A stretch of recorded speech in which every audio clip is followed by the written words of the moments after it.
I still hear that smirk in my head. It wasn't joy. It wasn't pride.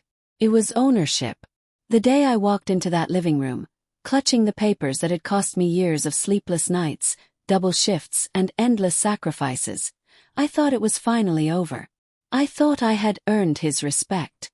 My hands trembled as I placed the deed on the table. My voice cracked, but it was steady with pride. Dad, the house is paid off. No more debt. It's ours, free and clear. He didn't glance at the papers. His eyes lingered on me for half a second, then he smirked. Now hand over the keys. Your sister's moving in. The words sliced through me.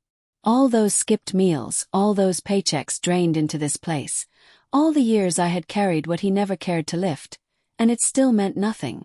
My sister, the untouchable one who never paid a single bill, who coasted through life collecting favors and excuses, was the one he wanted under this roof. Not me. Never me. Froze. My throat tightened. My lips parted before I could stop myself. For words escaped low, sharp, final. Not this time, Dad. His smirk faltered, barely but enough. And in that flicker, I knew everything had changed. It wasn't the first time he'd stolen what I'd built. When I was 16, I saved for months to buy my own guitar, scrubbing dishes after school. 2 weeks later, he gifted it to my sister because she had talent. When I graduated college top of my class, he didn't bother to show. He was busy helping her after another failed venture. Every utility bill I paid, every grocery bag I carried into this house, he ignored. But the moment my sister came home, he'd beam as if she were royalty. That house had been my cage, my burden, my inheritance of pain. And for the first time I realized it was also my weapon. I didn't shout. I didn't beg. Plan. That night, I stayed in my room, listening to him laugh into the phone, no doubt bragging about how his princess would soon be moving in. My chest ached, but my mind was steel. The deed was in my name alone.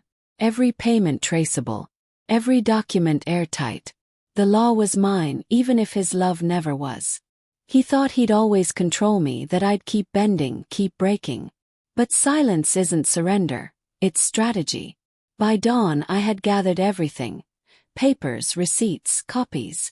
I was ready. When he woke, there was no sound of the kettle, no smell of breakfast. Just silence. He opened the front door and taped there, staring him in the face, was the eviction notice. Signed by me, filed and stamped days before. I'd been ready. I knew one day he'd pushed too far. His face went pale. His empire was gone. The house he claimed as his kingdom. It was never his. It was mine. He stormed into my room, fists shaking. What is this? You can't do this. This is in my house. I didn't flinch. I looked him straight in the eye. No, Dad. Never was. You lost it the day you treated me like a guest in my own life. He stammered, but his words collapsed into silence. For the first time, he wasn't the father towering over me. He was just a man stripped bare. I gave him 30 days. My voice was calm. And for once, he listened. The weeks after felt surreal. My sister called, venom dripping through the line. How could you do this to Dad? To me. I didn't answer. I didn't need to. At night, I wandered barefoot through the house, touching the walls, feeling the silence I had bought with years of sacrifice. Every room whispered freedom. Every corner breathed justice. Because betrayal doesn't always come from strangers. Sometimes it's the man you once called Dad. Sometimes it's the family you thought would be proud. But I learned the hard truth. Love without respect is worthless. The day he left, suitcase dragging, he couldn't meet my eyes. My sister waited in the car, face twisted with rage. I didn't stop them. I didn't smile. I simply stood at the doorway, sunlight spilling over my shoulders, the deed on the table behind me. The house was mine. But more than that, I was finally free. Now, when people ask why I live alone in this big old house, why I don't invite family for holidays, I just smile. I tell them, peace is expensive but worth every penny. Because when I paid off that mortgage, I didn't just bury debt. I buried the last shred of their control.